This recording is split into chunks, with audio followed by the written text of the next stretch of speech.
I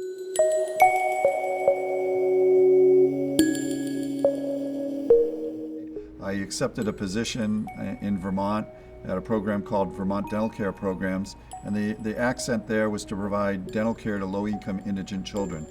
And I started as a staff dentist in the Winooski office, and I never left. If you asked me 20 years ago, how long are you going to do this, I probably would have said 62, 65 years old. Well, I'm already 65, and I'm still planning on doing this for probably 5 more years.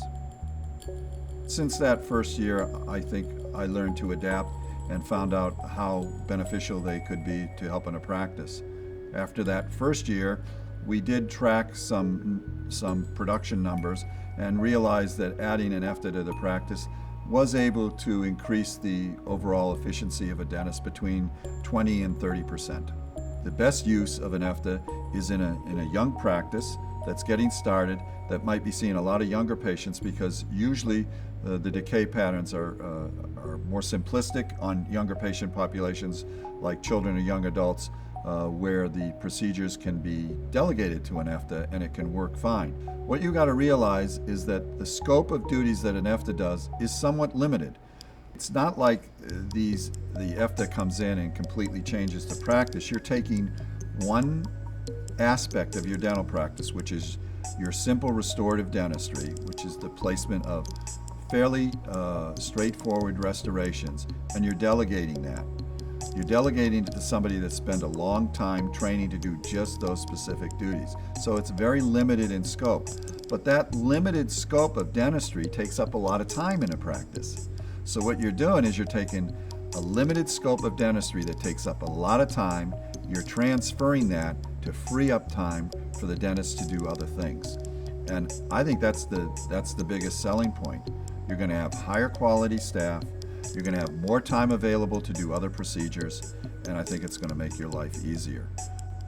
It does allow the practice to see more patients because the dentist is able to be in more than one room at a time. I take over, and he's able to go and treat other patients that have more complicated issues to deal with. An EFDA candidate has to be at least a registered dental hygienist or a certified dental assistant, and they have to have 2 years of experience practicing within a practice.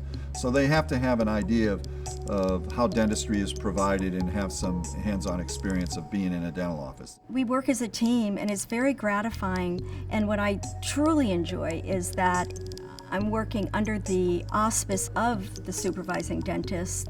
It's a team effort. I think everybody in a well-managed practice wants the patient to get the highest level of care.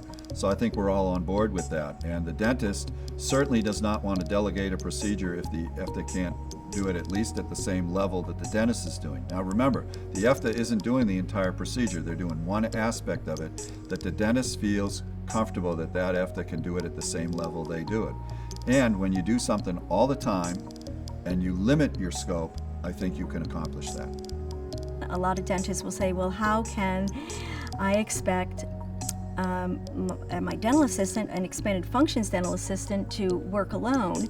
And I would encourage them to go to a practice and see how it works so seamlessly.